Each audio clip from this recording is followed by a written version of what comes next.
Pathway Studios in Johnston proper. You are live from the path.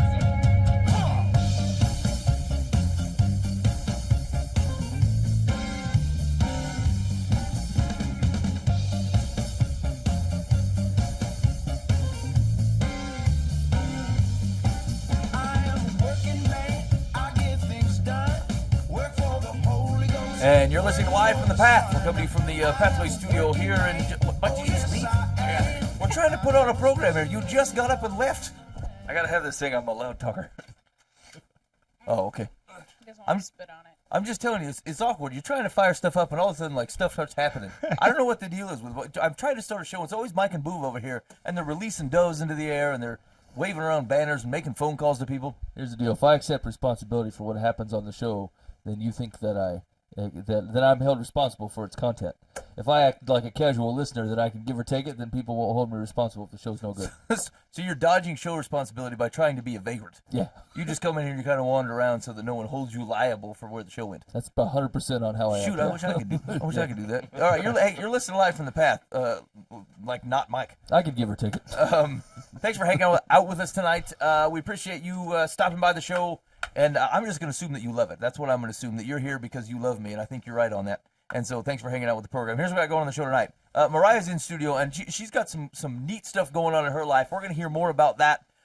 She could use your help, though, and in ways differently than I could use your help. Like, here's actually legitimately where I could use your help. There's always those things on, what's the name of the hair replacement? Bosley. You know what I'm talking about? What? The guys who were supposed to help you regrow hair? No, I don't know anything about it. Rogaine or something, or yeah, but it's not it's some sort of, they do an infomercial. I think Bosley, hair growth for men. All right, but they never tell you how they do it, and they say it's own hair. They say, and so if someone has done that, I would really know what goes on. Like, you think they take it from your armpit or something? That's what I was thinking. It's somewhere. That was my guess. But here's. They won't tell you on the commercial, and I checked the website just because I was interested, and I could not find out how this works. So if you have done this, it doesn't have to be a positive or negative experience, but I would like to know what goes on at Bosley Hair Growth. Okay? You know, some things you could keep close to the vest. Yeah. I felt a communion with Mariah because she needs help, and I'm interested in help as well. It's two different. After. Mine is hard. Hers, I feel like you can help with much easier. And so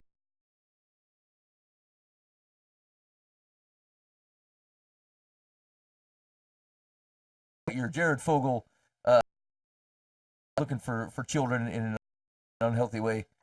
You have Josh Duggar, who has shown up on the AshleyMadison.com website. The AshleyMadison.com whole thing anyway. And then that whole thing with the exposure is not, I feel like it's the wrong word, but the whole thing coming to light. Okay? And so what we were talking about, though, is that there's a lot of it going on, and we thought, well, that seems like something to talk about, and we really couldn't come with anything that we felt like was worth discussing. No. Like, it just seemed... It seemed very much how God describes things like those, how they end. Right? Yeah. Like, he was very clear that things that are done in darkness will come to light, and I mean, there's nothing else to say. God says, you think you can do these things, and you think first of all, you think that they're going to fill your life and make you feel something different, and all they do is tend to lead to more darkness. And B, everyone's going to find out. Everyone's going to know. It's going to come out of where it is, and like it has devastated people's lives. Not only some of the folks on the receiving end of some of this behavior, but like the people that were engaging in it, and it has devastated their lives. Well, on that website thing, I'm confused because I just don't get it. I guess never been there, don't know it.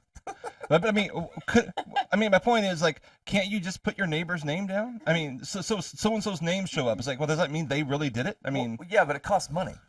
Well, so let's say you don't like someone, you want to destroy their character.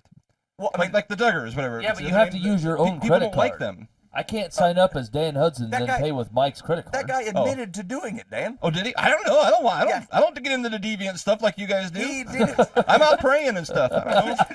I don't think this is the site where people go in order to try and frame their neighbor. Yeah. Well, no, I mean, what I'm saying is they are a a target for a lot of Hey, people. People they hate them. They're glad tried to get them off the air. They got them off the air. So why wouldn't you also try to come Here's up the with deviant deal. behavior? They were right.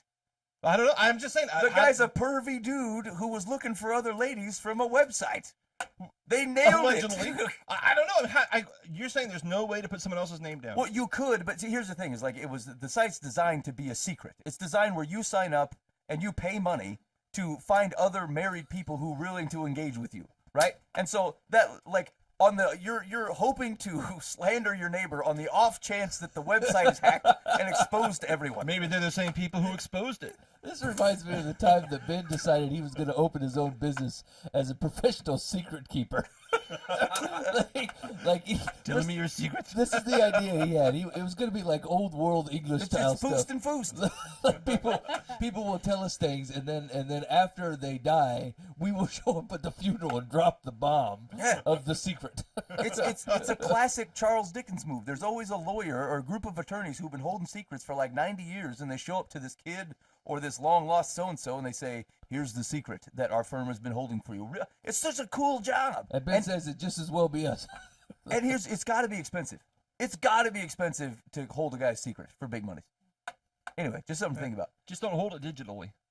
No, yeah, that seems like a mistake. It'll be exposed. Hey, I'm a professional secret keeper, Dan. I do not need your tips. I am a storyteller. Sit on a quill and paper, parchment.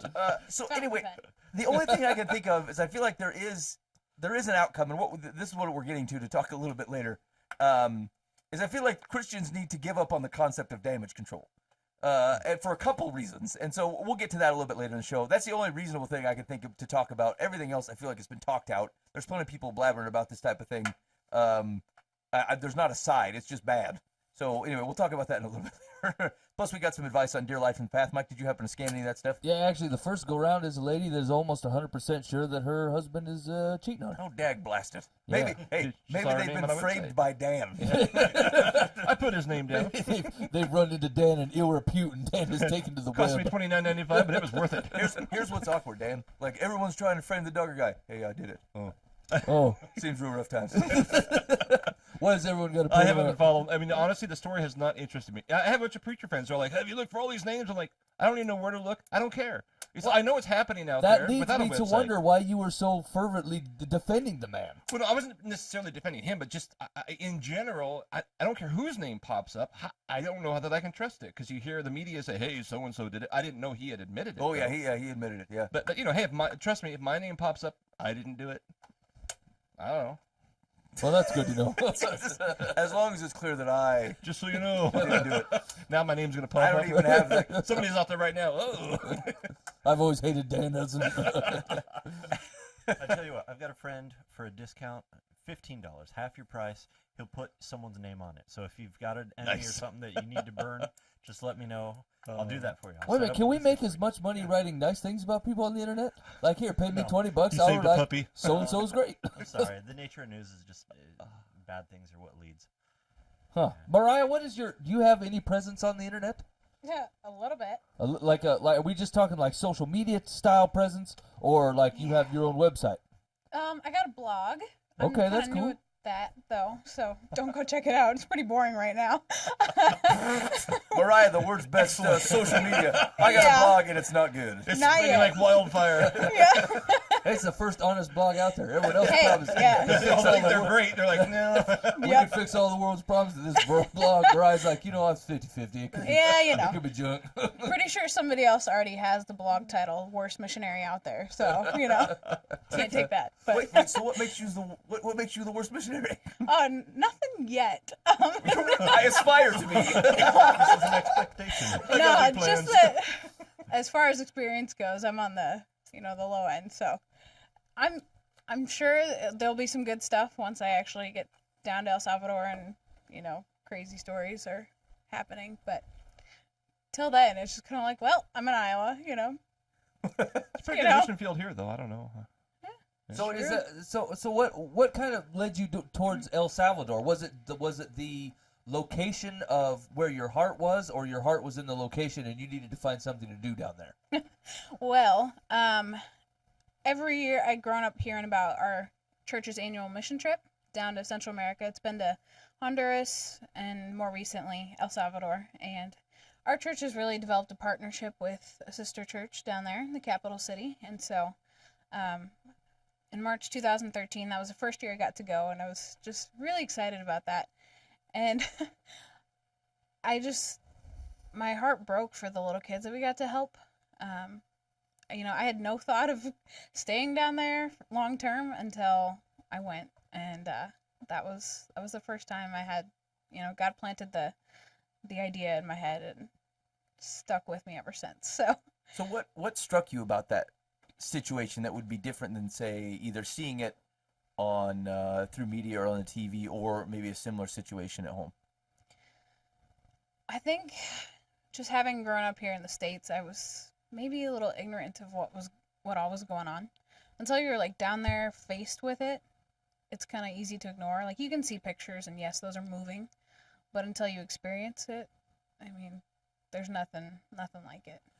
Can you help us understand what that situation's like for those kids? Yeah. Some of the kids that we've worked with, like in particular the ones that I've gotten to visit, you walk into their house and you can't really call it a house because a family of 6 to 8 people's living in a building that's about the size of a typical living room here in the States. And it's made out of sticks and mud and, pieces of tin, scrap metal, whatever they can find. And probably a dirt floor and no electricity. And they're just happy. And it's pretty eye-opening. That is kind of something to say, though. Is like, because we tie, especially here, in our culture, we tie a lot of things to our situation or our comfort level, right? And to know that like when you see joy in a situation that you normally would process as not joy, Yep. like that actually speaks very, very loudly without having to say a whole lot. Oh yeah, I remember after that first mission trip, just coming home and walking back into my apartment bedroom and just stopping and taking it all in. That was the first time I had really, truly appreciated what I had. It's so easy to take it for granted, but when you have seen what is normal for all those people, you can't really go back. You don't have a choice to think otherwise. But So what does that how does that translate into what it is that you're looking to do now? Like, what are you actually committing to? What are you looking to do by going to El Salvador? What I want to do is just make sure these kids are taken care of and that they're shown the love of God. And our sister church down there does that in a variety of ways. First and foremost, they're feeding these kids regularly. Some of these kids were used to eating maybe once a day before they started a development center up on the mountainside. So now they get, a large, nutritious meal every day, and they look forward to it. That's one of the things they just enjoy the most. And they also get help with homework before or after school. So they're advancing now in school. They're learning enough to be successful later on in life. They're getting good medical and dental attention now. They're not as sick because somebody's helping them and looking after them. And then most importantly, just they're hearing the gospel through Bible stories. The church really understands down there that if we're teaching them and we're feeding them regularly, that's good, but we're only fixing symptoms, we're not fixing the cause. So they're just trying to help out in every area of life, and it's really cool just to see the progress. I've been there about 3 years in a row, so I get to see the kids grow up and see them learn, and it's cool. Do you feel like your view will change for having been there for a duration? Like how long were your normal mission trips like when you go down there? About 9 days. 9 days, right? Yep. So do you what do you anticipate changing when you're there for when you're 2 months in, 3 months in? Oh man. That's a good question. I hadn't really gotten that far, but I think my attitude, my perspective will have changed a lot. Just I'll have an attitude of gratitude, I hope, that the little things in life will really be the big things, and I won't be so caught up by the things that's easy to get caught up here in the States with. Family, that'll be more important, you know. Yeah. Having not seen them for months on end, and Yeah. you know, they're more than just a 3-hour drive away or something like that. Now, So, when you're describing this location, of course, I'm thinking of like a remote jungle-ish, due to my American upbringing. yeah. I mean, do they have like the web? Can you email people and make phone calls and jazz? Yeah, kind of depends. I'll be living in the capital city of San Salvador, and the development center is about 45 minutes away up on a mountainside, so a rural, very rural area. Where I'll be living, I'll have internet and Right. all that good stuff, but where I'll be working on a daily basis, they don't have that. Electricity is, you know, optional sometimes, so I don't mean to get distracted here, but no, it's okay. is the capital is San Salvador Yes. of El Salvador? Correct. Doesn't San Salvador mean, isn't that Saint Salvador? It kind of Holy means Savior. Holy Savior, yeah. Holy Savior Salvador of the Savior. Salvador. The Savior, yeah. Hey man, they hired one guy to do the PR, and he only has one. You know, he has only one avenue. Yeah, you know. He doesn't do more than one business. I like the simplicity of his marketing scheme. What's the name of the country? One Salvador. track mind, yeah. What's the name of the capital? San Salvador. What else you need? The Sea of Salvador. And who would I make the check out to? Salvador. That's me. Yeah. He basically created his own empire. Yep. Boy, I dig on that. Okay, so how can people help? Oh wow, lots of ways. First and foremost is just prayer. You know, asking God to keep us safe. Don't you use that as an excuse not to give money. You hear me? I'll take care of this get there, part, don't Mariah. worry. You do the regular stuff. I'll come heavy on the cash donations. Yeah, I don't know. I think they have probably the biggest problem with drug trafficking and gang violence right now in Central America. So that's not really a reassuring fact. Right. Just, you know, prayer for protection and, you know, blessing on what we're doing. And another thing is, you know, connecting me with people who'd be excited about hearing what I'm doing. And then just third, you know, financial support. It, you know, takes a lot to move to another country and, you know, stay there full time. So monthly support is kind of the biggest need, but anything helps. So can we find it online to like sign up for monthly support stuff? Yeah. I think we're in the process of putting a link on the website. Yep, I'll have that up Cool. probably tomorrow. But if you just go to reliant.org/Mariah.Harris, that's MORIAH, there should be a brief summary of who I am, what I'm doing, and, you know, how to get started on that. Did you write your own summary, or did you have someone else do it? I think I wrote it. Are you pretty happy with it? I don't know. It's been a while. I don't I plan to do must much. must have been happy with it at that point. Mariah is an excellent chess player. False. How'd you guys know that? Look at all these things I can do. I know everything.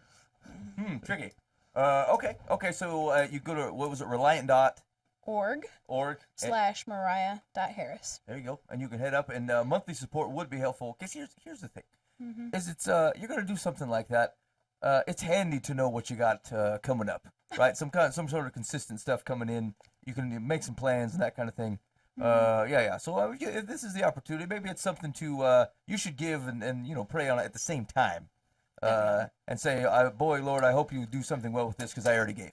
That'd be my recommendation. Yeah, that's exactly. You know what? Yeah. If we did more of our generosity campaigns, like, look, Lord, I'm going to start giving until you tell me to stop, instead of I'm not going to give until you tell me to. You're just going to say, look, I'm going to start giving right now, and when you tell me to shut it down, I'll shut it down. I feel like that's way more God's heart than the thing. So you just start dumping money, and when the Lord says, I got other places for you to put it, then you can go ahead and shut it down. I think that would bring more prayer to the situation as well. You're done. Yeah. A little more desperation. Yeah. God, can I stop now? No, Lord, not yet. please, I'm going broke. I know, I did this on purpose. Giveaway. You're listening to Live from the Path on livefromthepath.org. We have a special guest of the night, Mariah Harris. Mariah, thanks for coming out. We appreciate you talking to us about My pleasure. some of the stuff you got going on. You're looking at going to reliant.org /Mariah Harris to check that. Mariah Harris, Don't correct. forget the dot. And to check it out. We're kind of half joking, but we're also kind of half serious here. You know, prayerfully, not everyone likes to say prayerfully. I want to pray consider. on that stuff. Yeah, don't just stop that. You're basically trying to say the Lord didn't come and hit me with a frying pan at 3 a.m. So I feel like it's not my gig, you know. Why don't you just start giving and pray for the Lord to tell you when it's time to stop? I bet you will. I think Dave's right. Your prayer life will increase abundantly as soon as your idol starts getting tugged at. So start throwing some cash. Yeah, that way. like if you're throwing cash out the window and you're saying, God, yeah, I suppose you better find something good to do with this, because frankly, otherwise I'm just chucking it to people that seem like they need it. I feel like there's a lot more faith in that than there is, I'm willing to pay you 5 minutes of my prayer time so that I know I covered this thing, but thank goodness I didn't have to, shell $10 out of my own pocket. yeah. All right, tricky. All right. Yeah. So here's the thing about damage control. Is you always look foolish. I feel like if we're to take anything, we're talking about that Ashley Madison hack. So again, to set some parameters, to understand what this is, AshleyMadison.com is a website in which married people go to find and connect with in the biblical sense, except for non-biblical sense. Connect with other adults. All right, you're looking to have an affair. You go out here, you sign up, you say the types of things you enjoy, you look for other people that enjoy the same things, and then you hook up together. It costs it's like $250 for this service. Holy cats, Yeah, man! That's it's pretty outrageous. hefty. Can't you go to a bar and do that cheaper? It depends whether you got skills, I think. I mean, I've done neither, so I'm just saying. Hopefully they're a little out of practice. So here was the premise of the hack, though, was this web group was saying basically, this is 98% dudes. It said there's not any ladies on here. So if you're just taking guys' money, and there's no realistic way, they can't even find a lady because there's no lady in the right mind that's on this site. So they said, look, the company that owns this site needs to be honest, because it's 98% fellas, and you need to be honest about that. And the company that runs it said, we're not going to say that. And they said, fine, then we're going to hack into your database and expose your users. And that's what they did. So that's how things came about, is they refused to respond appropriately to the allegation that it's 98% men. So anyway, so that's the premise of the circumstance. So they released this information, and you have email addresses that are like Vatican. They're from the Vatican. They're stuff from the federal government, people from the military. They said that there is a I can't remember. It was an attorney for somebody that was it was a pretty high profile case, and that guy's on the list. It's all dudes, and there's like an NFL star and like a bunch of 3 or 4 other guys, like just big ticket guys. The Vatican? Yeah, the Vatican. So here's the thing. I mean, come on, dude. So here's a number of lessons I think to take away from this. First of all, there is no amount of stupidity that is deep enough to describe your average man. Who says, I work for the Vatican, I'm going to use my work email address and sign up for this website. You know, if that is telling that particular line of sinful behavior turns you into a complete moron. A complete idiot. I mean, a complete idiot. See, and that's why I don't trust these names. If I were dumb enough to do this, I would come up with a fake name and a fake email address. I mean, duh. So here's the thing: you can't charge you can't charge a credit card. You can't if you don't give them the right name. If you put it on How a do you credit know? card. I mean, I'm always shipping stuff to the church. Say it's billed. I mean, it's So billed. let's- It's like They'll accept stuff like that, but at some point you have to give them your real credit card credentials. You can have it shipped somewhere else. And you can also, you can't give them a fake email address because just like everyone else, they have you verify through a test email that you didn't give them the wrong address. well, yeah, you can make as many email addresses as you want. I would use a fake Visa too. I'd get one of those that you recharge. I mean, So it's not that hard Doesn't to have be to deviant. have a cardholder name though. no, No, so you if you go could to Walgreens and maybe get not. a So you could Visa, get like a prepaid Visa. That stuff would work. But here's the thing: they didn't do that. These are guys who Josh. So you think Josh Unless some Duggar- deviant guy did it, putting somebody else's from the Josh Vatican name Duggar down. puts his own address on there. He uses his own email address, his own address, charges it with his own credit card because he's an idiot. Yeah. And here's the deal: that is the can't be brand of stupid, guy right? that goes on and says, This seems fine. I should find other married people to have sex with." And that's the guy who can't really pick someone up if he's trying to anyway. Well, you're correct. Yeah. Yeah. Although he seemed to find a lovely woman. So I don't understand. But again, so you got guys from all walks of life who were stupid enough to think, yeah, there's no way I get caught. This is your average posture of a fella. Yeah. And then the reaction of these people is just ridiculous. You don't do damage control. You're done. There is freedom in the truth, and your job and what you're trying to do is hedge your bets and say, well, if I don't expose the whole thing, I only have to weather part of the storm. And if there's a lesson in the Christian life, it is that is the foolishness. Yeah. It's the foolishness that says when that the truth sets me free, and I'm looking for freedom from incorrectly labeled persecution that I brought on myself, or freedom from people knowing the real depths of who I am, simply because I'm doing damage control. Like, and Duggar is the right example because he got caught doing some iffy stuff. All right, call it for what it is. He's a younger guy, but a year ago, there's some iffy stuff in his past. At the time that conversation's going on, he signed up on an adultery website. At the time, That's not smart. he signed up, and he not only that, but he signed up in 2 different places, like at his work location in DC and at home. Okay, and this guy, he hedges his bets, right? He doesn't come out. He's repentant of this thing that he's gone through and gone through therapy, right? He's on an adultery website. Like, at what point do you look at your life and say, "I'm done. This is done. The depths of my sinfulness is done. I want to live in freedom. It needs to fly in the wind." But we spend a lot of time hedging our bets, and the truth is we do that. We do not understand ourselves correctly. We miss the actual depth of God's grace because we tried to cut it off 6 foot down. Yeah. And we simply don't live in freedom. And so my reaction to this thing is like, it doesn't have to be this way. Right. Just live in freedom, for heaven's sakes. I'm trying to think of what was King David's damage control with Bathsheba? Didn't he, after the prophet confronted him, start weeping and like admit it? Like, yeah, you're right. I'm an idiot. No, his damage control came before that. Was to kill the husband. Yeah. Well, no, I mean, knowing all that, at some point he was confronted. Yeah, I did it. I mean, I understand like the killing, but at some point it came out. Yes. You're right. So and he lost his We son. found your name on the website, King David. Yes. And Bathsheba's who you hooked up with. He says yes. And then he wept and repented, as Yeah. I recall. Yeah. But it's been a while since I've read that. Yeah. Yeah. But Yeah. So I mean, That's what you, yeah. and it's, first of all, it doesn't have to get to that point. don't look. But just for heaven's sakes, recognize that like there is no such thing as damage control. It's done. It's done. If you want freedom, you're gonna have to admit your damage. Well, yeah, if you want freedom, you're going to have to let the light in, right? Like you're trying to own half a darkness. Like you can half dark a room and show people a half-lighted room and go, yeah, this room's clean. And then no one's going to go, hey, what's over in that dark corner over there? Oh, nothing. It's just where it keeps doing. Like, Don't look over there. But that is, like, more often than not, if they claim to be a follower of Christ and they have any type of popularity, they will do their best to make it appear as if they're the perfect representation of what a Christ follower looks like. And unfortunately, for them, the perfect representation of a Christ follower is someone who just follows Jesus and tends to fail, right? That's what they look like. If you want people to be able to relate to you like Jesus related to them, like you have to be honest. Don't act like you're awesome. You're not awesome. Jesus is awesome. Yeah, I never really Jesus do anything says wrong. you're awesome to him, but like on the whole, you're not a good representation of Jesus himself because you're not Jesus. You're just a dude trying to follow Jesus and be that.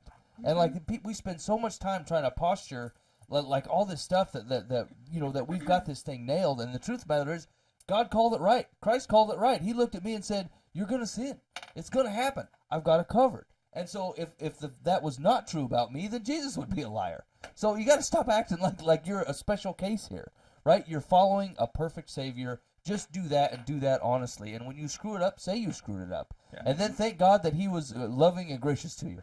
Yeah, I suppose that's the thing. The easiest the indicator here, the way to tell whether you're getting this right is like, does whatever's going on in your life point back to God? If you're following him, then he is glorified, right? Yeah. If you have done the wrong thing, you will repent it, and it still points back to him because he's gracious in forgiveness. So there you go.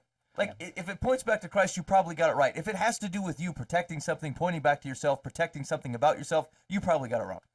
Yeah, that's true. You hear more often than not the people going, I tell the whole thing, but I don't want people to think Christians are like this. But they are like that. You are like right? that. Stop trying to hide it. That's why Christ died for. Let's stop saying I'm really sorry and say, by the way, I'm really guilty. Yeah, I did very this much thing. did I this follow thing. Jesus, but sometimes I'm stupid and do my own thing. Yeah. And then I have to jump back on the path. And I'm not as good at phoning up credit card information like Dan Hudson is, apparently.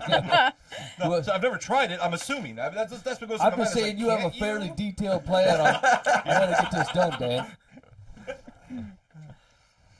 I don't know. Yeah, it is what it is. I find it interesting. Just the world loves to see these hypocrites come out and be exposed for who they are, but God loves them, and I think that's kind of one of the awesome things about God is that you see the world will see someone who has hit that utter failure point and will want to just revel in their failure and point at them and laugh and say, hey, look how you've lost it. And God will look at them with compassion and say, hey, let's rebuild your life back into my image instead of yours. And it's his love and his compassion for utter failures is what makes God so attractive. So what's wrong with being the utter failure that God loves? And what was God's final evaluation of King David, who had an affair and killed her husband? Man after my own heart. Yeah. Yeah. Not that he's encouraging us all to do that, but Right. I mean, that we can come back. Yeah, but what's we that? can do really dumb things. It's one of my favorite parables where God's like, don't set yourself at the front of the table where people have to send you to the back, right? Yeah. Let me bring you up there, And like we are a culture full of dudes that are like sitting at the head table. I'm like, yeah, I You're love really on this the thing. right, correct? And then everyone has to go, you sir belong in the back. Go ahead. Oh, I just saw a really refreshing kind of video on this topic today by YouTube artists Sam and Nia.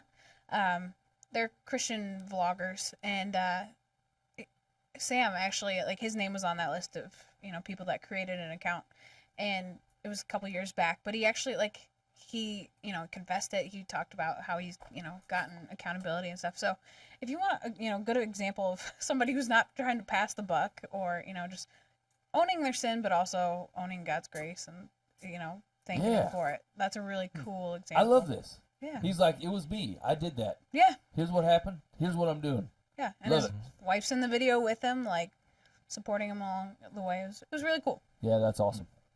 So, and I think if we miss something here, it is that we think that this thought process only falls for the big things that are otherwise super embarrassing. Like whether you're embarrassed or not, problem. Yeah. And it doesn't necessarily have to be something that might wreck your career. If it's separating you from God and it's something that you are trying to protect in some way or another, you've got to give that up. Joy is not there, freedom is not there. Whatever you think you're protecting, it's 10 times worse that you're missing out of on the other side by holding on to that stuff. And so you're just going to have to. Well, here's my recommendation: what you're doing, whatever it is that you got in your mind, or the things that you're trying to propagate, is create a circumstance of which you are having to keep things from other people, things that you're having to hide, things you're having to protect. May I suggest that you try it God's way? Try it God's way and see if you don't find that your life is simply more free, and that the things that you're trying to protect, you have no control over anyway. Like, you've already released into the world. Whatever action you've taken is available into the world. Your actions can be seen. It will be produced in what it is you think, say, do, whatever. And so, I don't know, just try it God's way here and see that it's not better, because whatever you're doing right now, you're having to cower or hide or something like that, and your way ain't working.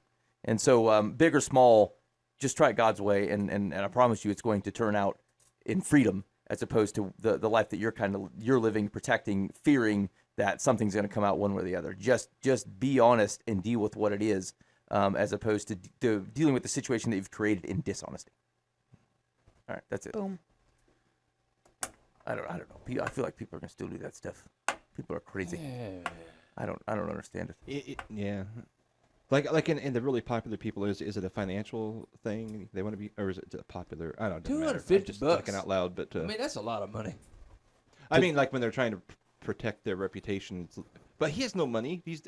From fame, does he? Maybe he does. I don't know. The guy. Oh yeah, I don't Josh know. I don't Duggar. have the slightest idea what Maybe. you're On the talking job, about, right? Dan. I'm What do you sorry. say? What are you talking I about? just my mind's just rolling. Here's the thing. It's like it's weird. I'm a Duggar. Okay. It's weird what people. Well, so I think in that instance, what he's trying to protect is he knew very well that he is the hypocrite at the head of a family leadership organization, right? That's right. He does some. Yeah. So Yeah. there's a money thing. He doesn't want to lose his job. Well, so he'd already lost a job, Oh. but I mean, you also. So I think the thought process is that you're trying to protect this image of what a Christian is and trying to protect God from the impact, but like. People are too selfish for that. You can't They're do protecting things themselves. God's way and then think, no, I'm going to do things not God's way to protect him. First of all, God's got it. Yeah. He can handle his own affairs, thank you. If you would just handle yours, we wouldn't be in this position. Which includes submitting to God on certain things, which is just deal with it out in the open. Yeah. So, I mean, you can't point people to God with a bum sign that doesn't come from him. So just deal with it in the open. It's better. It's just better. It's harder. I'll give you that. Well, here's the thing: it is worldly harder, right? Yeah. So like if it's your freedom is freedom from condemnation under Christ. It is not necessarily freedom from the impact of how a sinful world sees themselves and then laughs at you because of it. Ha ha ha! That guy got caught. That's really the reaction. Boy, I'm glad my stuff isn't out everywhere. Yeah, that's true. There of all the people that are exposed, apparently a bunch of dudes exposed on Ashley Madison, there is twice as many people that have found Dan's way of getting it done and have gotten it done under the radar, right? Wait a minute now. Or they'll do the Dan Hudson, I call it. Anyway, but like The way of deception. these are the same guys that can pull it off in a bar, or with someone at work, or like they're getting the exact same thing done and they didn't get caught, and they're sitting back throwing judgment out at folks, and like they just happen to be technically savvy. So let me throw this out, and maybe it's a moot point, but if 98 of the people are men, Yeah. so they're really not actually following through and having affairs. They were just dumb enough to sign up. Yeah. Is it one of those things you sign up once and then 5 years later, like, oh yeah, I guess I did do that. That was dumb. Like I did it in a moment of time. Either do you have to renew it? Yeah. Do There's you- also a yearly, like a monthly fee, like a monthly subscription. It costs a lot of money and to how many find months do other you go folk. by with no results? That they finally go, yeah, that's kind of a waste. I don't know. I think a lot of dating websites are kind of like this. It's just this one's specifically targeted to, illicit things. With no results? I mean, I'm assuming there's no results if there's no women. I don't know. I mean, maybe I'm assuming too much. 2% are women. Maybe those women are really busy. I mean, but here's the deal, though. You've also gone into a website looking because you either can't get it on your own or you're think this is a way more secure way of doing it. But like, maybe you're willing to hope for longer, right? 6 months, you're like, I can wait. I've waited for 30 years. I'll continue to do so. So maybe they're just more optimistic or desperate, and so they're willing to wait longer, and so you can get away with it. I don't know. I don't know. The whole thing. Oh, sorry. No, go ahead. It's just- I would say the whole thing is just so foreign to me. The whole idea. Cheryl and my wife and I were talking about this like recently. It was like, I mean, the whole idea of another person is so just bizarre to me that if one of us were to, if she were to die, I can't even see myself with them, remarrying, even though it was perfectly okay. I'd just be like, no, I had my time. It was fun. It was, Right. I mean, I just Now I'm buying cats. exactly. Yeah, I'm going to be a cat I'm man. kind of a dog guy. I can do cats now because the girls were allergic. Yeah, I could do. I mean, I just. Yep. It's so foreign to me. I don't get it, but I realize it's obviously a big issue. But Actually, it's weird that you say that. My wife and I were talking 2 days ago. I've been like really busy at work. I've been working some late hours. I've had to go in at some real weird times, and I ended up having to go out to my workplace like Friday night at 9:30 or something. And I left, and I got into the office, and there's no one else there, of course. And there's this little part of me that thought, like, from an outsider's perspective, I've got a lot of suspicious behavior. Like, that's what a guy does. He stays late. He ends up going to work at real weird hours for weird things. And I thought, well, it was weird. So I just text my wife just like a hey, I'm at work. And then I asked her, I said, hey, Ashley Madison in the background. Yeah. Whoops. It's weird. They block Facebook here at work, but I said, I goes, is that anything that would have ever even like close to crossed your mind? She's like, no. Not until And not had any idea at all. I said, well, okay. It was just weird. Like it's It's just kind of a big diss right there. it was, yeah, no doubt. thanks, babe. Here's the deal. I'm pretty certain no one else finds Not you gonna attractive. happen. Yeah, my wife's like, yeah, you got no chance, buddy. Go ahead and give it a shot. Good luck. I've only had to flirt a couple times, and it was with my wife, and I sucked at it then. Hey, you. No. Hey, do you want to play Madden football on the arcade game? And go to the truck stop? Score! That's the thing. I feel like I've already invested so much in this relationship I have with my wife. I don't want to start over. I mean, I've built so much. I've maintained it. It's good. I like it the way it is. I do not like the idea of starting over. No. It's just Yeah. Yeah, wait till you marry someone else and they like put the ketchup on the top shelf. You're like, it doesn't go there. It goes in the door. Everybody knows ketchup goes in the door. And peanut butter doesn't go in the fridge. It is not a fridge item. No, right. No, it's fine. Boy, that would be such a hassle. It'd be the little things that'd get you. And this is the mind of the idiot man, right? Like, we just need sexons. That's what we need, right? And then you got to deal with all the little stuff and be like, hey, man, we save paper bags. No, we don't save paper bags here. It's ridiculous. I mean, just the constant, all the small things that you and your wife had worked out over the last X number of years, and you want to throw all that away for like a half hour. You're a fool. You're Yeah. a big fool. Yeah. Watch the Born Identity. Find something to tie up your time. Yeah, exactly. Go hit yourself in the face with a bat or something. Whatever makes you feel more manly. Stop acting like an idiot. You're listening to Live from the Path. Thanks for hanging with us so far. You can catch us during the week at livefromthepath.org. You can find past clips of the show, interviews, musical performances by folks like Forever Lynn and such. Lots of good music out on the website. You can go check that stuff out. Also, you can sign up for the audio podcast. There's a big orange button up there. It looks like all audio podcast links do. And we're on iTunes. You can get the podcast if you're just dying for Live from the Path, which, again, I assume that you do. And you can sign up for that stuff there and enjoy that business. Also, big thanks to Bob Eisenhower with the Eisenhower team. If you go to eisenhowerteam.com for all your home buying and selling needs, he's just the right guy for the job. Especially, I know you heard it was a housing boom or whatever, and so you decided, I'm going to put, I saw this on my block. Well, it's a block over in Bonnarant. There was a group of houses. I don't know if they got together, had a barbecue or something, and then decided that everyone was going to put their house for sale by owner. And so they did, and they had like 3 guys at their for sale by owner. It must have sat out there, 5-6 weeks. 5-6 weeks. And then finally I go by, and one guy decides he's going to pick up a realtor who actually knows what he's doing. And sure enough, that guy sells his stuff in like a week and a half. And his house sells. And then another guy picked up a realtor to help him do it.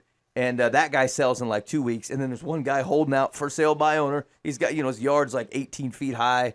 And he's got a Suburban in the back you can't see anymore. He's not been there for weeks. And for sale by owner right there on the deal. And I'm like, there's just some things. You just find a guy to do it. If you want to sell your house quickly, get the most you can out of it, make it a painless. It's okay. If you're playing basketball and you're not sweating, you're doing it wrong. If you're selling your house and you are sweating, you're doing that wrong.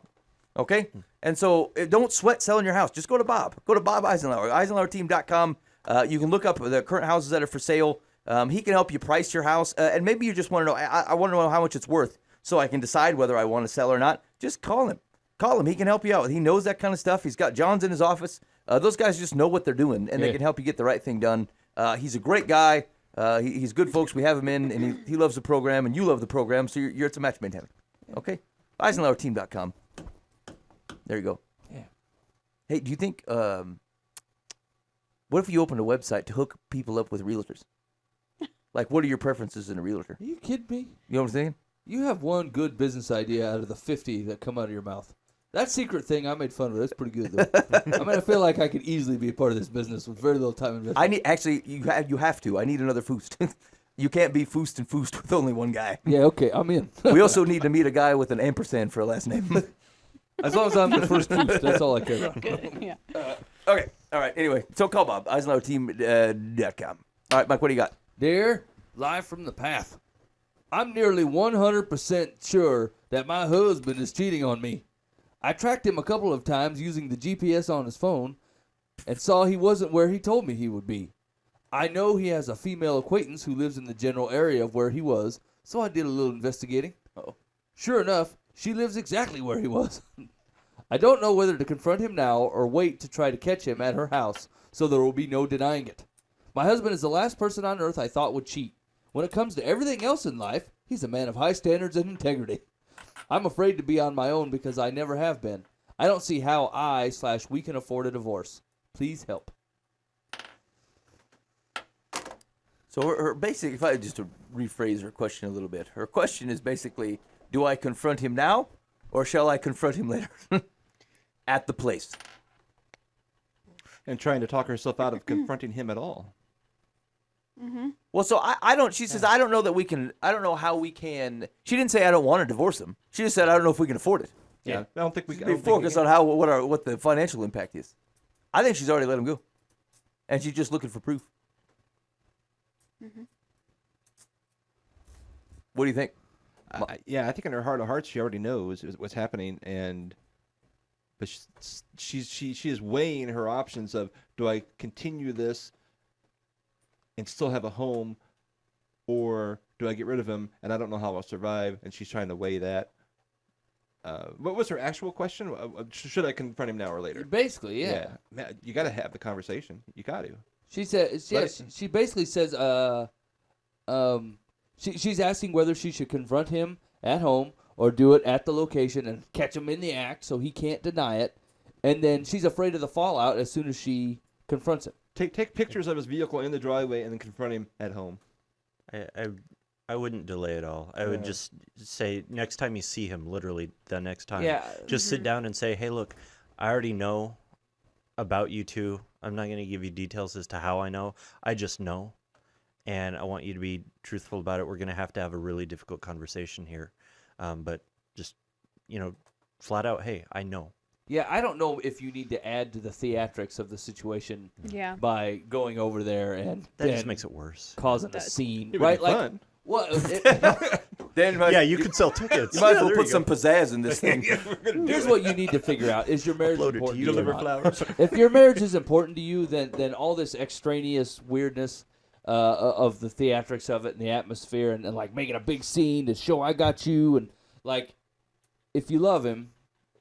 And if your marriage means anything to you, just talk to him next time you see him. The Set him goal is down. reconciliation. Yeah, it's you need How's to he have gonna that respond? conversation, and you need to Yeah. it's gonna be real hard because you're the offended party.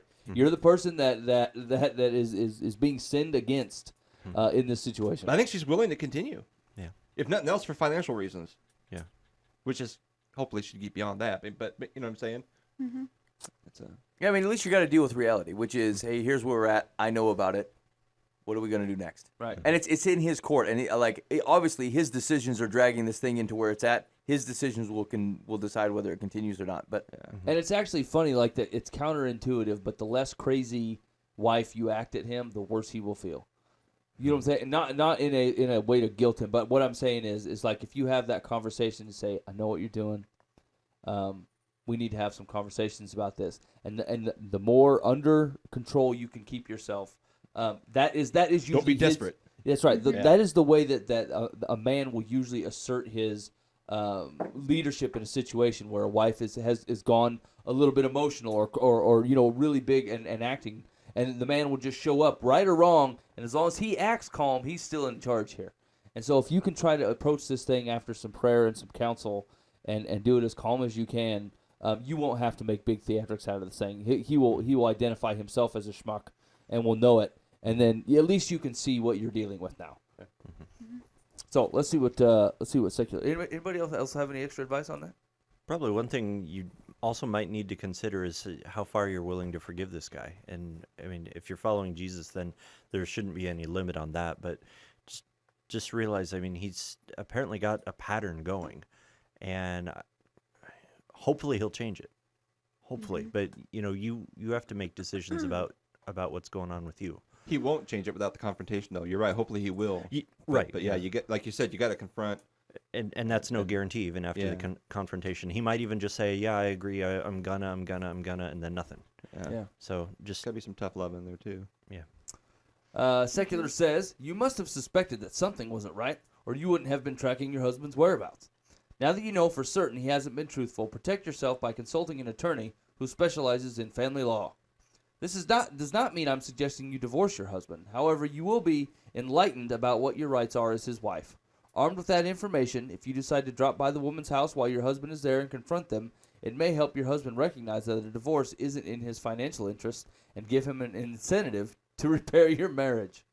Wow. I really hate everything about that. That is that sounds like an incentive to be a better cheater. Yeah. Yeah. Here, I don't think you realize emotionally you've destroyed me, but if this really sinks in, you're going to be broke. So does that make you want to stick around with me? You treat me terribly, but the money situation should convince you to hang out with me That's longer? the thing. That's awful. That is not the foundation for a long-term reconciliation and beneficial marriage. Is can we afford to divorce? People look at the Lord's view on marriage and say, why do you got to be this way, Lord? Why do you got to try to make us act this way? And then this is what we offer up in return, right? Blackmail the other one with financial poverty if you don't stick in a terrible, terrible situation. You know what I'm saying? Like, it's just awful. Yeah. What are you supposed to do? I talked to a lawyer, and this is going to cost you big time if you don't stay with me. I'll see you at home. Yeah. Like what? What kind of situation is that? By the way, I put on new sheets, so, everybody likes new sheets. And you, that jean jacket is so 1987. I'm out. Jeez. Okay, let's do another one. Here we go. Dear Life from the Path. Would it be rude to invite someone to a festive occasion weeks after he or she lost a loved one? Is there a time frame or an etiquette reference? It seems callous to issue an invitation, but if I didn't, I'd feel like I'm shunning or forgetting the person. I mean, hold on a minute. I think you could tell whether you've forgotten someone or not. I mean, you really have to, you know what I'm saying? Either you didn't forget them, Anyway, Yeah, or if you purposely didn't send the invitation. You're deciding whether to send him an invitation. You didn't forget him. Okay, I'm looking for a mature way to approach this. Have you any thoughts you can offer? A week after a loved one died. It doesn't say spouse. I bet if it was a spouse, that's different, right? I think you still have the conversation. Most of these boil down to a conversation. Hey, I know you're hurting right now. This may help. Don't feel. I won't be offended if you can't come, but I want you to know you're invited. I wouldn't send a blank card, but I would have the conversation. Yeah. I mean, Face to face or voice to voice. Yeah, Always the yeah. best way. yeah. I don't know. There's something about a nice letter. Like, I wouldn't send him the same thing you send everybody else, but I might Right, include yeah. a nice note in there. Yeah. Some kind of handwritten style. A festive occasion. I wonder they- what that is. Did they give a time frame For Like for how- for the occasion? Like how far after the death did it occur? I didn't Or seem to will it say. occur? They seem to. They're wanting to send out invitations. So what do you give people, a month? But you send out invitations a month before the event, so people can have time to send them back. I don't know etiquette. No, Somebody tell me. I don't have any idea how early things. I mean, if this is like a concert, that Friday night. I mean, you Yeah, just do you call, want man. do you want to go see Sammy Hagar? He's coming Yeah. to town. Listen, I know things have been a little bit rough at your place. If you want to throw down on some Hagar, I'll come pick you up. If you want to chill out at home, that's cool too. Just let you know, the car would be driving by your place. Let me know what you want to do. Yeah, that's. I Yeah. think I'm gonna echo the conversation point that Dan had, because if it's something like inviting to a baby shower after a miscarriage, it still could be months down the road, and that could still hurt just as bad. So it can. I mean, you might just know how sensitive you need to be to the situation, but if you talk to him, then you can pick up on that a lot. Yeah, lot yeah. Yeah, better. that's true. I don't want to not invite you, but I also understand you Yeah. may not want to be here. It's a lot easier I'll to put, convey that. Yeah. It in the actually does conversation. kind of depend on how close a friend this is to you, right? Yeah. Like, my close friends, I can just look at them and say, what do you want to do? Hagar's in town. What do you think? Yeah. And then that's it, right? But, like, if this is like a third step acquaintance, yeah, maybe you should just give it. I don't know. You know what I'm saying? Like, if you don't know them well enough to know. Yeah. Like, when people are in some really bad shape, they usually have a pretty close circle that they don't do a whole lot of talking, but they're like, how was it? Still crappy. Gotcha. All right, let me know when it changes. Let me know what you need from me. And then that's it, right? The less talking you do, the more you know the guy. So maybe it is time for you to stay out if you even have to ask this question. I would say there's no period of time though. It's probably time to stay out.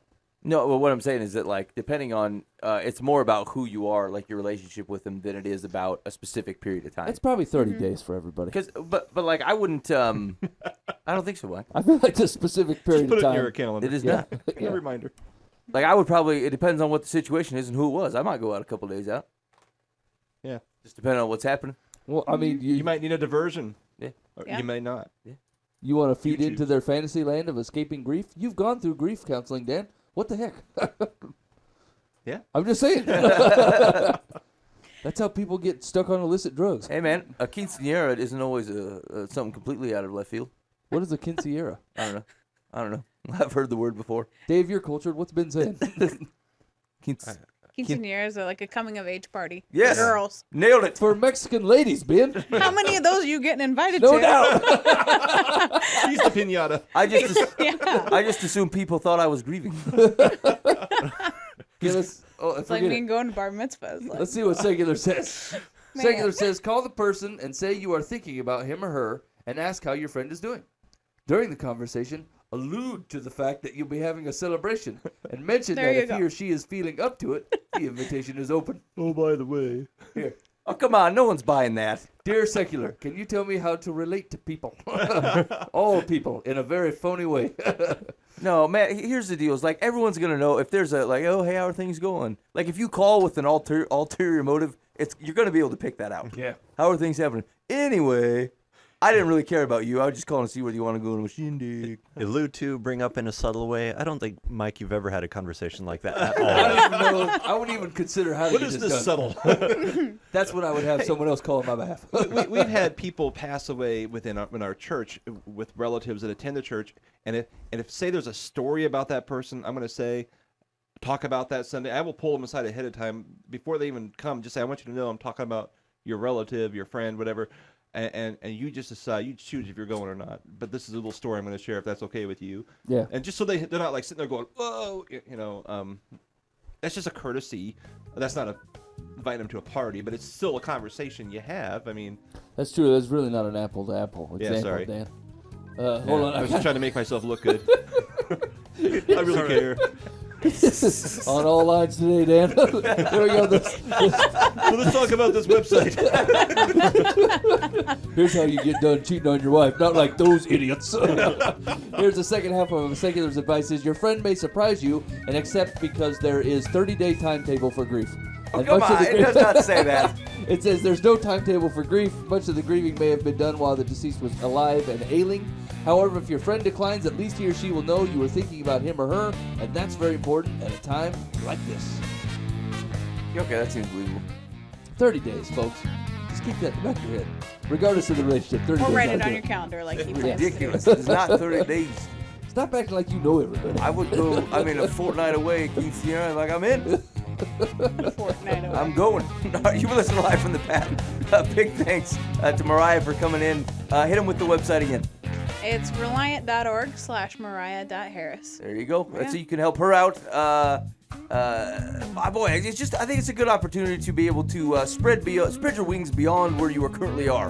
To watch what God is doing in another area of the world and doing it through Mariah, and you can be part of that. So I encourage you to do that in this order: give, and then pray that the money does good things.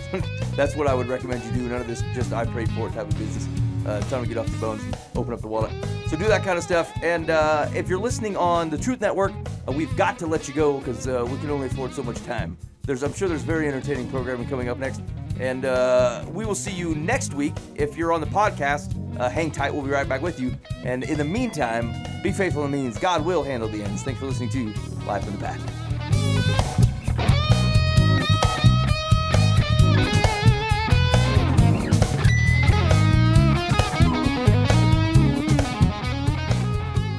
Hey, there's a joke in here somewhere. I just can't think of the right thing. So I wanted to say something like, man, time flies, but then say time flies coach. But I can't think of a reason why you would say that. When would it be funny to imply that time flies in the cheap seats? As a cultural observation. They turned the music back up so we can about it.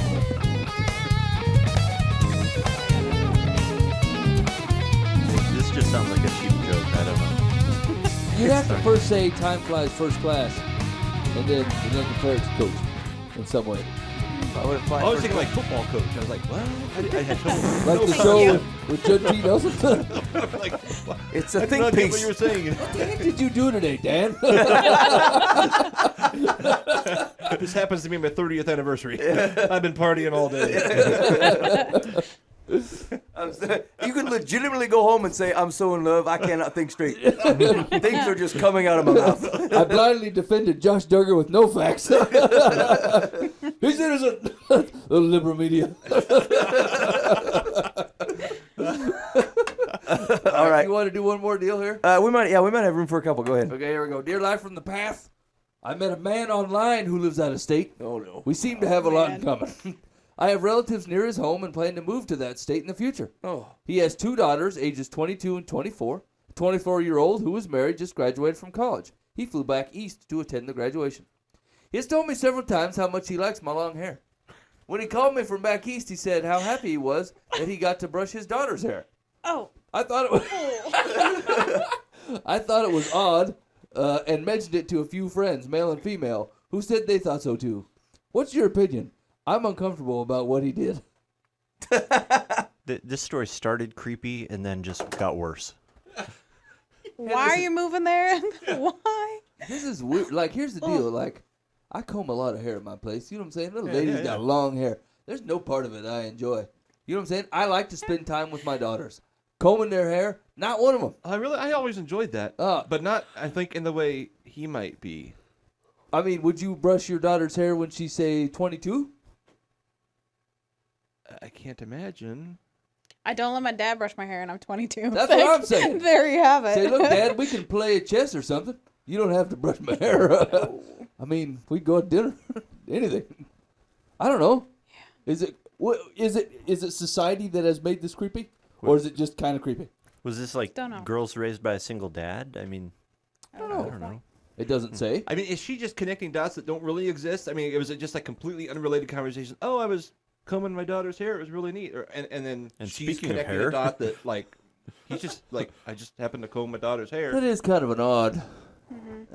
He likes my hair. I mean, I don't know. I mean, there's a lot of things missing in the story. Yeah. I mean, really, all the man's guilty of is complimenting her on her long hair Yeah. and then combing his daughter's hair. Yeah. I mean, could be. Could be innocent. Yeah. Yeah. I think she needs to cut her hair short and see how he likes it. See if he still moves. You know, I mean, you're pretty suspicious of a guy. Maybe you should just stop dating him right now. Yeah, like if you think he's a creeper hair man, I feel like that's enough to not move states and be near him. Thank you. Yeah. Yeah, but this is what Seinfeld would do. He'd always find just one flaw with a person and then throw him out.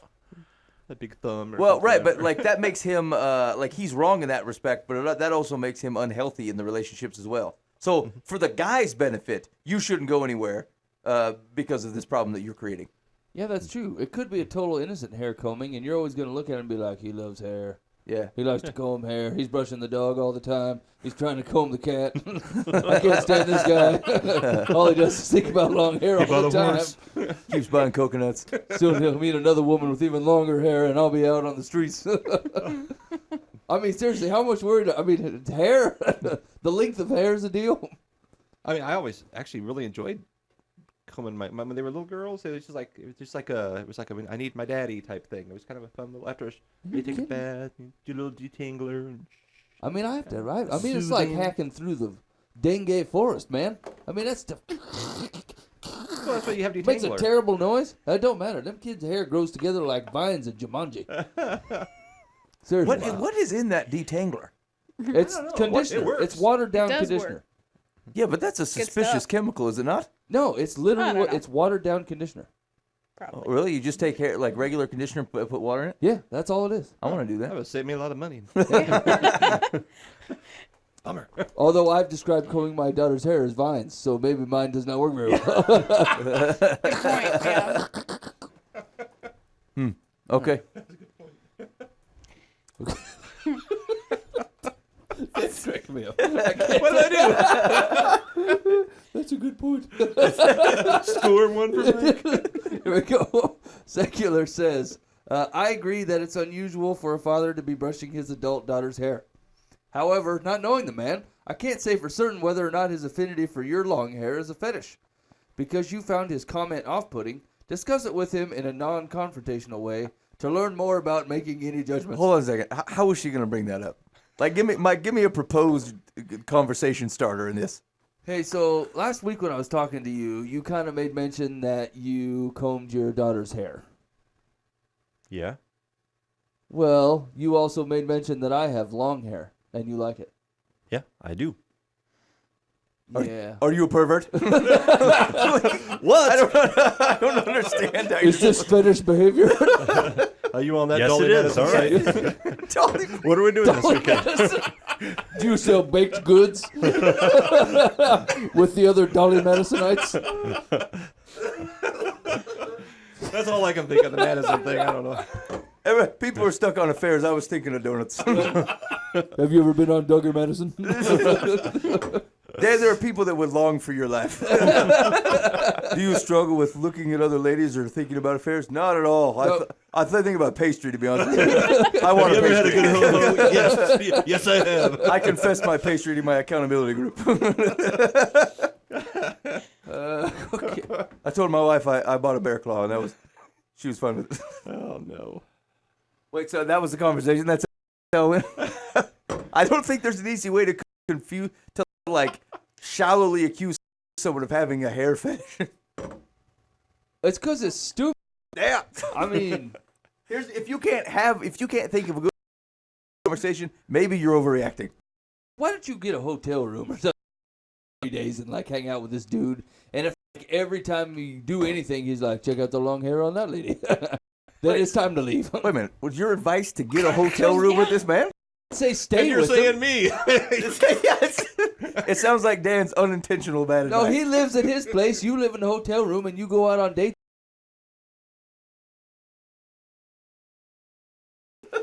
You could spy people from the balcony.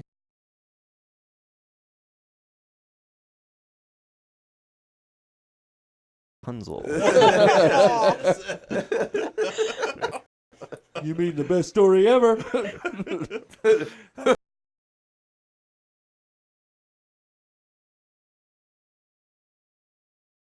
Here. Oh. That was all. Oh, Bring that's it up right. nonchalantly. That's Good right. luck.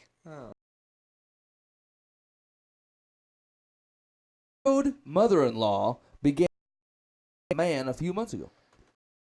My husband and I are happy for her because he seems to be a good person. She really seems to enjoy spending time with him. Good. We live in Michigan and she lives in South Carolina.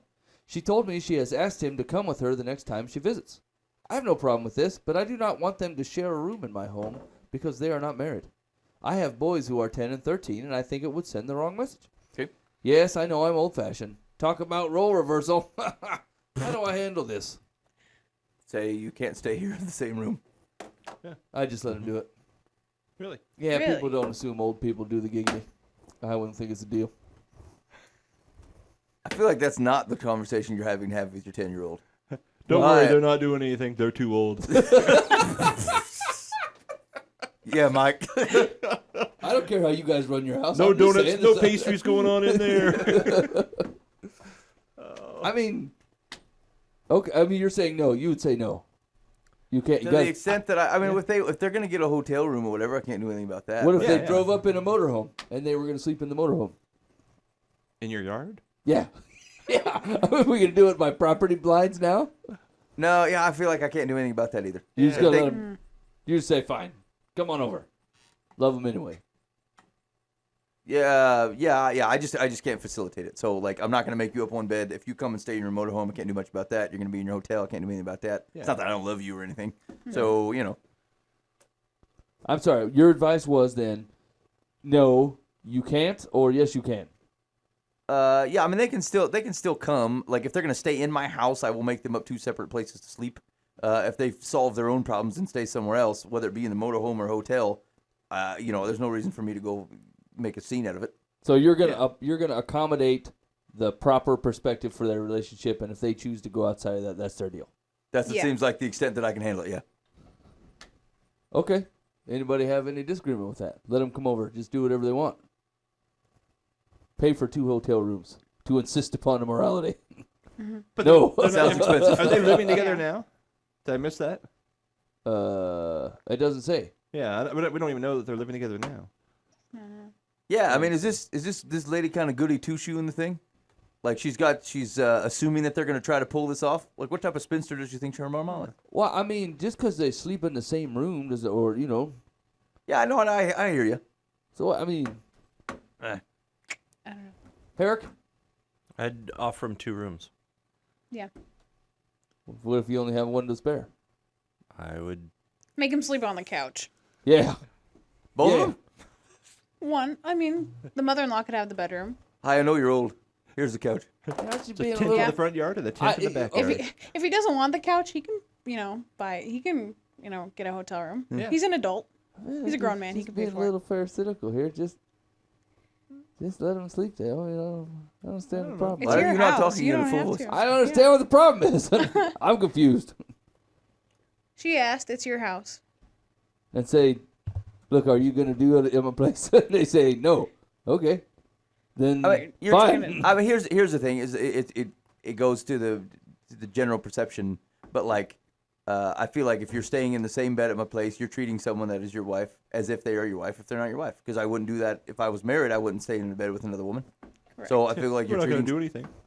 Yeah, regardless of whether you're having sex or not, like you're using that relationship as if you are in closer than what you are, and so I think you shouldn't do that. You're also sending a message to your 10-year-old boys that it's okay for a man and a woman who's not married to go ahead and occupy the same bedroom. I would be sending that message if I had no relationship with them at all and haven't had any conversation with them throughout their entire life up to this point. But if you have, I don't see the problem. Okay.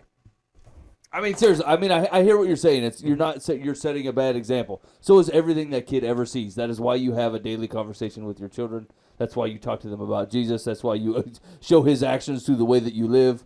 And so, like, Right, but you don't facilitate bad circumstances to teach them lessons. yeah, but I mean, we're talking about people flying in from out of state and extra expenses just for one night, sleeping approximately 3 feet apart from each other in a bed. I mean, if a meth addict came to stay at my house, I wouldn't offer them meth. But if they went out and got some, there's nothing I could do about it. But I'm gonna You say, can bring some in. I I'm realize just you not probably paying do for meth. it. I got some in the kitchen cabinet there for you. I know you may not take it, but I mean, Here, I've got some Sudafed you can cook up. that is not that's the not- same example. That is not the same example. So, Mike, you're hinging on what you think is the technicality of the deal. If they're not doing it, if they're doing what Mike would call the giggity, then I don't know what that is. I don't feel like there's any reason to have to separate them from the bed. I think that the concept for me would be I don't see, if it's not that big a deal, can't they sleep in separate things? Like, what makes it that you err on the side of that? I'm saying I would not make this decision based on what my kids see. My kids and I have very decent conversations about this. And as far as I'm concerned, I can't legislate their morality through the location of the bed in my house.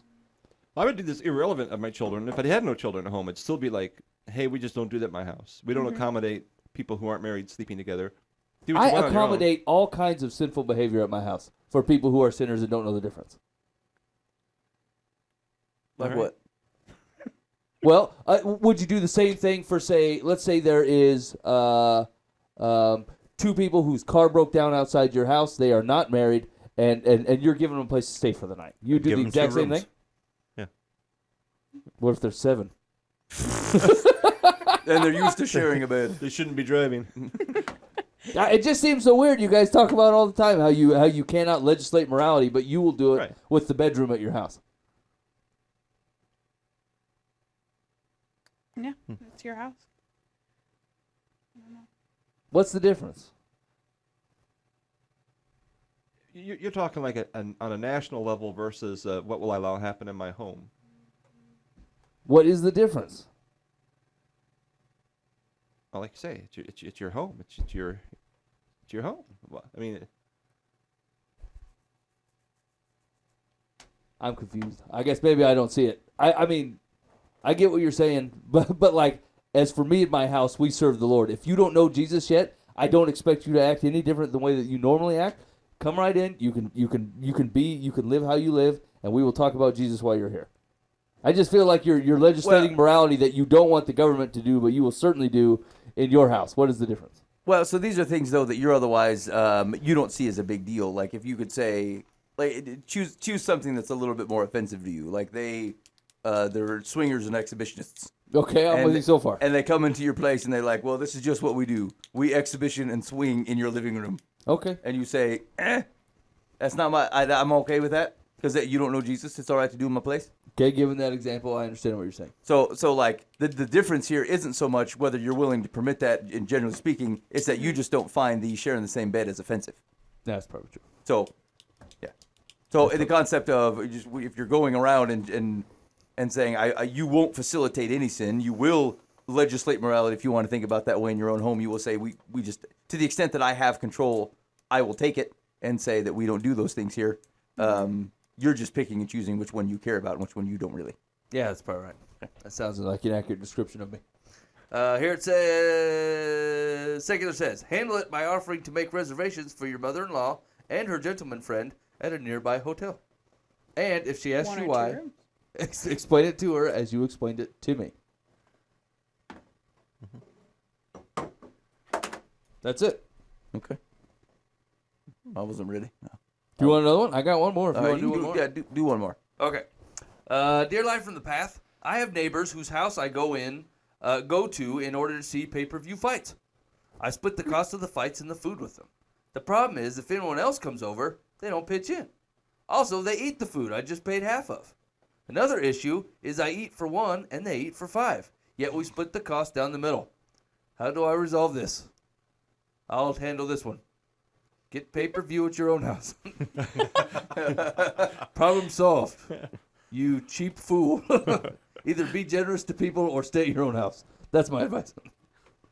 Yeah, friendships cost.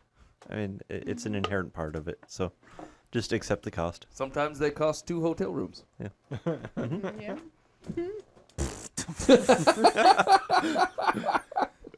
I was pretty happy about that. Noted. Yeah, and if he's that upset about it, he doesn't have to bring that much food. He's bringing enough for 5 to eat. Oh, And yeah, he's right. complaining about it. Right, they can only take as much as you brought. So bring enough for 2, and make sure you eat half of it.